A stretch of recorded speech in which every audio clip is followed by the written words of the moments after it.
Number 3,000, and all of them made ready for their shipping to pass overseas. And they shipped at Cardiff. They sailed to Cardiff, where the great harbour is in the mudflat.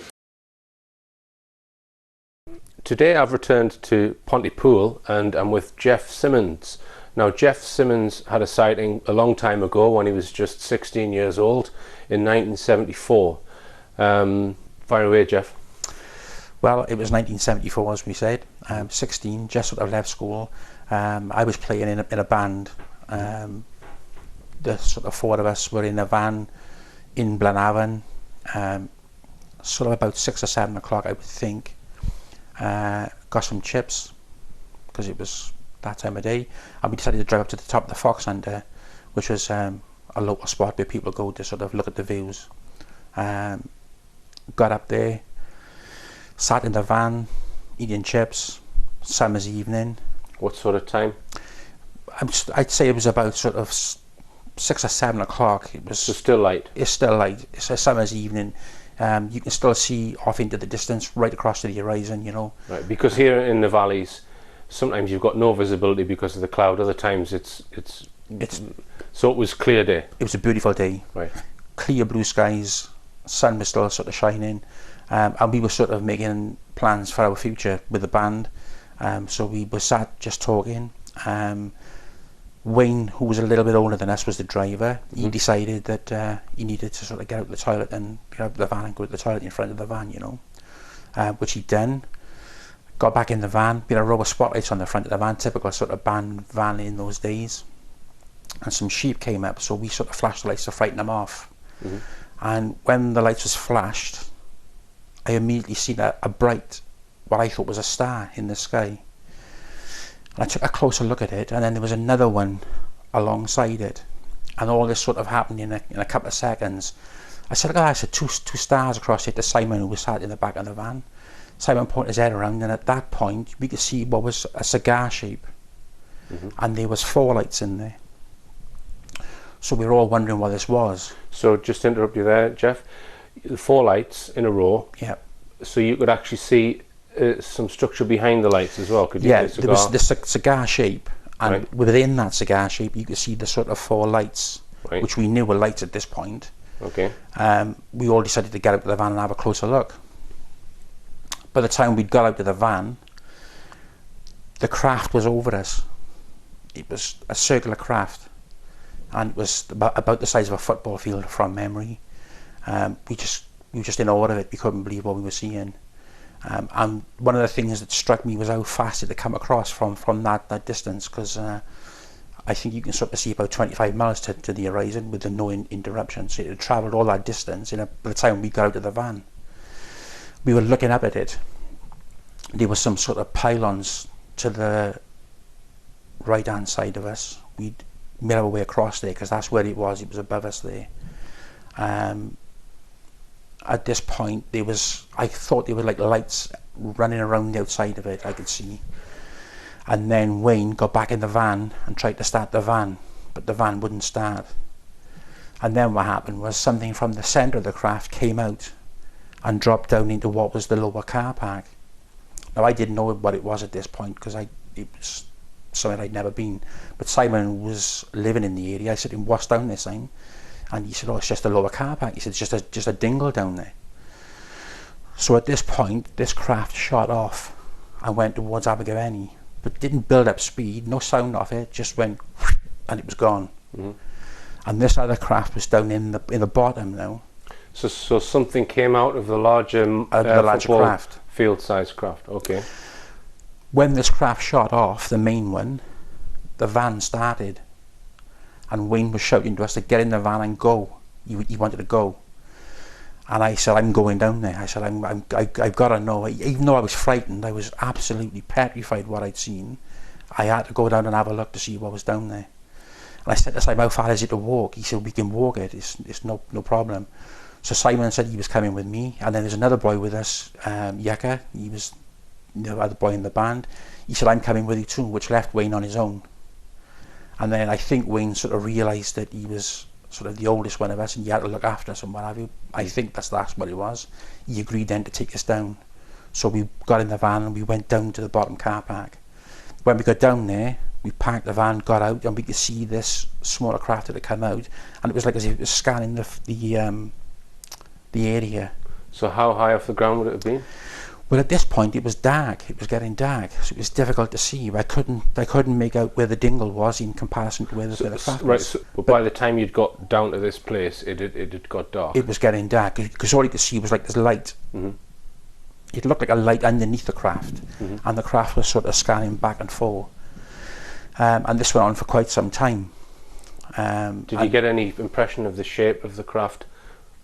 Just circular again, I think. Circular, okay. Yeah. And size? Obviously smaller than the larger. Yeah, a one. lot smaller. Very difficult to say, to be honest. Big enough for someone to be in it? Yeah, I'd say that was possibly the case, because when it came out of the craft, it looked to be maybe 12 to 15 feet in diameter, Right. I think. So let's just go back to the larger craft. So there was some daylight at this point when it's come and hovered right over the top of you. Yeah. So what was the underside of it like? You say it was circular, the size of a football pitch, but can you give some detail of lights and texture? There was lights around the outside of it, but the underside of it was all dark. It was all sort of like black. Right. I couldn't see any definition of Right, what I was see. there. Right. But again, it was, when we saw the main craft, there was a light sky, so it wasn't like it was black at this point. It was a light sky and it was a dark craft, but there was lights running around the outside of it. Mm-hmm. And can I just ask, were they rotating or were they still? Can you remember? They were running around. So there was some movement of the... There was some movement of right, light. okay. There was. Yeah. But no sound. Right. And as I say, when it took off, it didn't sort of build out, so it just went, Right. and it was gone. Mm-hmm. And the moment that craft went, the van started.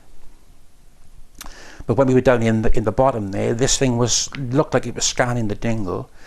But as I say, because it was dark at this point, I couldn't make out how far off the ground it was. Mm-hmm.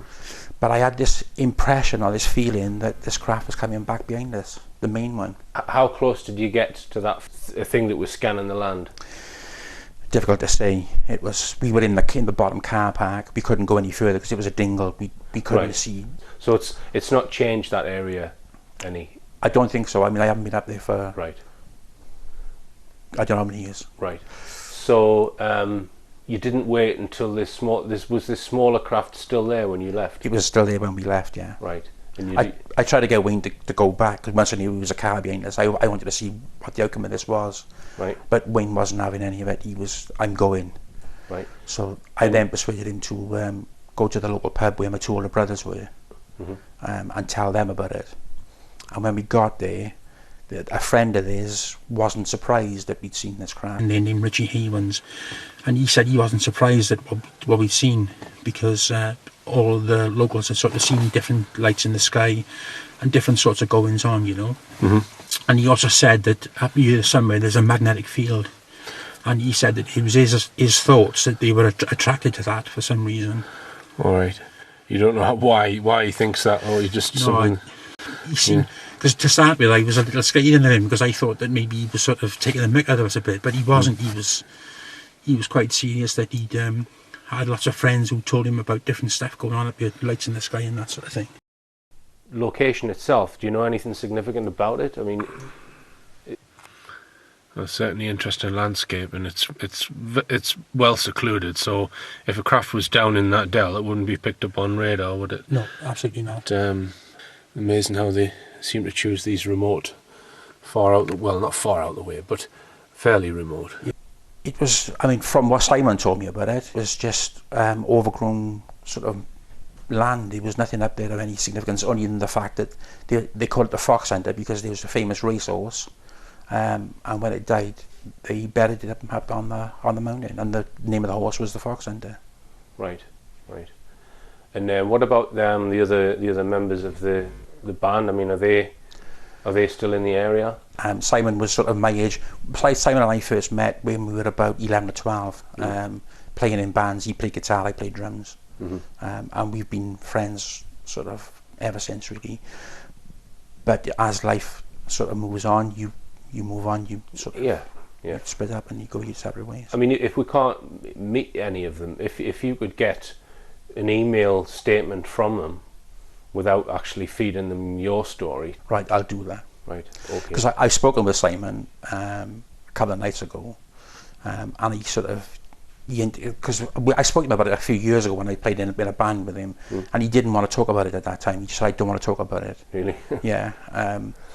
And Wayne, the oldest guy, he was the same. I mean, for the following day, he just did not want to talk about it. Yeah. But I spoke to Simon recently because I knew that this was going to happen, and he was sort of more open to willing to talk about it, you know. So we're going to go out now and we're going to drive to the spot where the football field-sized circular UFO hovered over Jeff's van, and then released another craft below it, and we're going to go and film the dingle. Okay. Right, I'm with another UFO witness who's called Finn Handley, and he's from Monmouth in South Wales. Now then, Finn, you've had 2 or 3 sightings. Each time it's involved black triangles in some way or another. Yeah. Just give us the most prominent one first, and then you can give us the ones that happened earlier. You're a taxi driver, yeah. So between 10 o'clock and 10:30, and I was coming down the dual carriageway from a place called Goodrich, which is about a mile outside of Monmouth, or 2 miles. And as I came up to the traffic lights on the dual carriageway, kind of parallel to the centre of town in Monmouth, I noticed these 2 balls of light, what looked like 2 balls of light, hovering above the trees just to the right of the motorway. Maybe 40 metres away from me, because they were to the right of the motorway and just above some trees that are in Chippenham Park, which is right next to the motorway. So they were set back a little from the motorway and above these trees in the park. So I was looking at them while the traffic lights were red, and the traffic lights turned green. So I headed down the motorway, and I started to wind down my window so I could get a bit better look at these things. So as I drove past them with the window wound down, I was literally looking straight across the dual carriageway at these balls of light hovering above the trees. They were a matter of metres above the trees, maybe 5 metres. And they were 2 balls of light. One of them was below the other and slightly smaller than the other. So they were both roughly basketball size. I think the larger one was slightly larger than a basketball, and then the smaller one below it was maybe the size of a football or a little smaller than that, so about 2/3 the size of the one above it. And the smaller one had a large spike sticking out the right hand side of it. I mean, seeing these 2 balls of light is bizarre enough, but seeing the spike coming out of one side of it, and it was kind of protruding out of one side, a sharp spike. Both balls of light appeared to be kind of fizzing as if they were unstable, and I actually wanted to get a bit of distance from them. So I carried on driving while I was looking at this spike coming out one side. It looked like it was actually growing out, like it was extending in length a little bit. But I didn't kind of stop there to find out what was going on, because I didn't feel all that safe. So I carried on driving up to the slip road, pulled into the slip road, got out of the car, turned back to look at these balls of light, and now there were no longer 2 balls of light in there where they were. They were 2 large black triangles, and they were right next to each other, except that one was set back slightly from the other as if they were in a staggered formation. And they were literally in exactly the same place where I'd seen the balls of light 10 seconds earlier. It must have taken me about 10 seconds to drive the car to the slip road and pull over and get out, maybe 15 seconds. Can you give an estimate of size of these triangles? Yeah, in the way I explained them on the night when I got home and wrote it all down, was that they were the size of each triangle was roughly the size of the roof of the petrol garage at the bottom end of Monmouth. Wow. And that petrol garage has got 12 pumps. So you can imagine 12 cars parked underneath roughly each triangle. You know, if you'd squeeze all the cars together, you could fit about 12. And they were kind of dark grey, not really black. You know, you look at the stealth aircraft and that sort of thing. You look at the B-2 stealth bomber, even in daylight, in some of those air shows that you can look at on YouTube. It's like pitch black. These things were more slightly grey, so a very dark grey, but not totally black. Can you remember any lighting on them at all? So if you imagine that this was actually a triangular shape, and this is the back end, and the triangle point would be at the front end. If this is the back end of the triangles, there were 4 and they were obviously flat like this as they went along. There were 4 blue oblong-shaped lights along the back end in a row, and they were quite fat and quite prominent, and I could see they actually bulged out. Just there was a bulge to them. They weren't kind of inset, they were bulging out, and they were turquoise blue and quite large compared to all the other lights, which were spread over the rest of the bottom, the underside of the triangle, and there were about 10 other lights of different colours but in a pattern. So if there was a green light on one side, there'd be another one opposite it on the other side. So it was symmetrical layout of lights, but lots of different colours. So I'm thinking they were kind of yellow, definitely white. There was a white light on each point, but there were also on the other side yellow, red, green, and these blue ones is what I'm thinking. But the layout of the lights underneath was quite complex, so I don't remember the exact layout, even though I drew it a rough estimation of what it was in my Photoshop recreation that I did on my computer the night it happened. But the one that I remember, the lights that I remember, were 4 oblong shaped lights along the back end, which were very distinctive. And then as both of the triangles crossed over the motorway and they turned their back ends towards me, all of the lights changed to a white colour. All of the lights, as if someone just turned a dimmer switch and changed all the colours to white. Every single light on it faded to white on both triangles at exactly the same time. This was like these things were on rails, and they just went absolutely smoothly and perfectly exactly where they wanted to go, and there was no kind of a clue that they were, it wasn't like they were using air to keep them up. They were just went exactly, just like magnets, they went exactly where they wanted to go, and there was no kind of buffeting or moving up and down. And while they were hovering, it was like they were sat there on a rod, because they just did not move at all.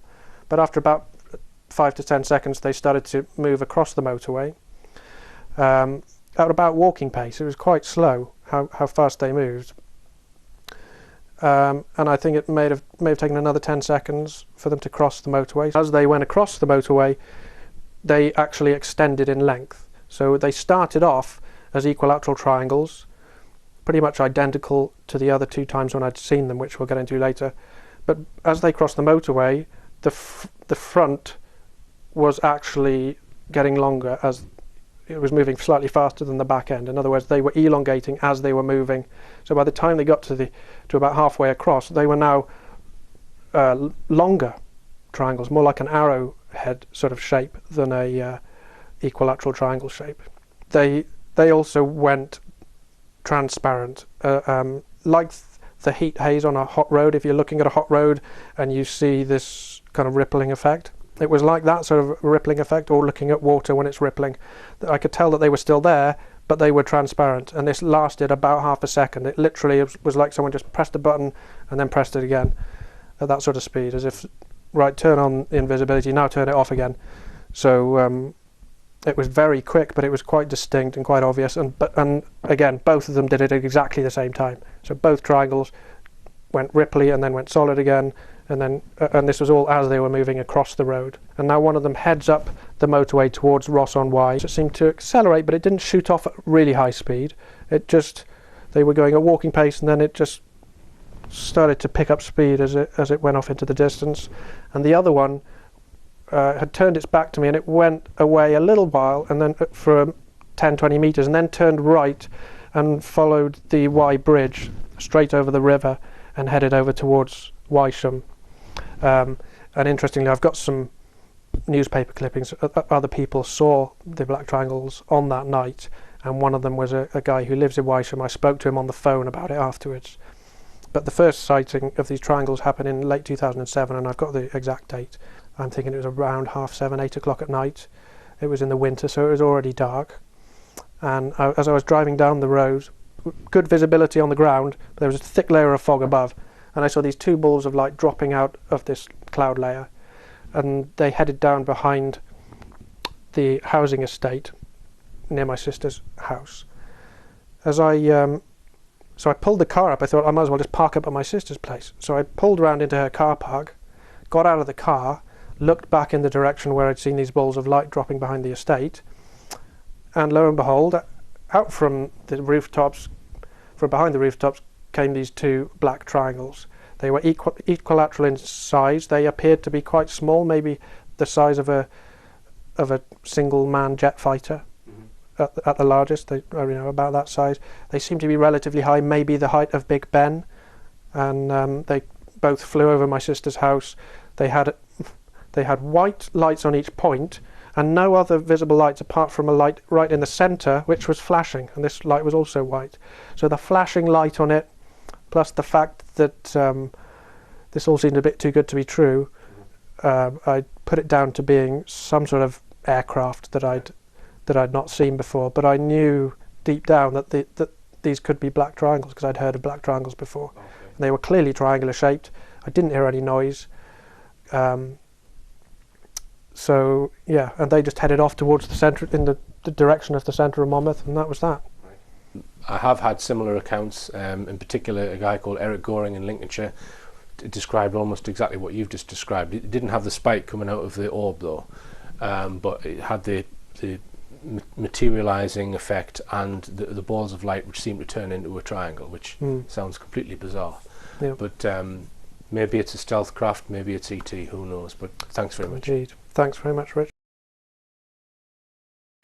I'm with a chap called Peter Winspear now, and he lives in Slough, and his sighting was in broad daylight in the summer of 2014. Is that right, Peter? That's correct, Richard. As I say, we're in Slough, although probably not pronouncing that as people pronounce it here. Right, now you are also an optical engineer, Peter. Just give us a bit of background of optical engineering and what that entails. Yes, basically I work for a company in Windsor that specialise in ophthalmoscopes and other instruments for opticians when they examine eyes, and for some surgeons. And part of my work is the grinding and polishing of lenses and mirrors to fit in these instruments. Right. And so you're very well up on optical instruments and what they can and can't see. And you've built your own telescopes over the years, so just tell us about that as well, Peter. It's a hobby of mine. I like playing around with optics and building telescopes, so as an amateur astronomer I find I can't really afford some of these instruments and just prefer to build them myself. Right. And what are the sizes of the telescopes that you commonly use now then? The main one I use now is a 6-inch Newtonian reflector, which I built quite a few years ago. I did build a 12-inch Newtonian, which was rather large, but it suffered from being non-portable. Right. And in the end, it just became a liability. So I actually went back to the 6-inch, being a more portable instrument. Right. Now, you actually observed this particular UFO through the telescope, and we'll come on to that in a moment. Yes, it was evening time, but broad daylight still, and come home from work. As a family, we were relaxing in the garden, sitting at a table, when I literally just spotted this object in the sky. I tend to have a knack for that sort of thing. It's something that's out of place, and I said to my family members that were there, well, what's that? And it wasn't moving.